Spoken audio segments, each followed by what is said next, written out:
Super hero concept తో వచ్చిన recent blockbuster movie Mirai.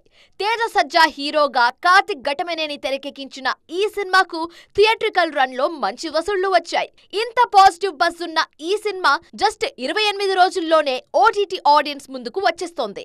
దీంతో హిట్ సినిమాలకు కూడా ఎర్లీ విండో తప్పడం లేదన్న విషయం ఇండస్ట్రీ సర్కిల్స్ లో హాట్ టాపిక్ గా మారింది. ఈ మధ్య కాలంలో సినిమా రిలీజ్ డేట్స్ విషయంలో ఓటీటీల పెత్తనం మీద గట్టిగానే చర్చ జరుగుతోంది. రిలీజ్ డేట్స్ తో పాటు రిలీజ్ విండో విషయంలోనూ ఓటీటీ సంస్థల నిర్ణయమే ఫైనల్ అవుతూ ఉండడంతో చాలా సినిమాల థియేట్రికల్ రన్ మీద ఎఫెక్ట్ పడుతోంది.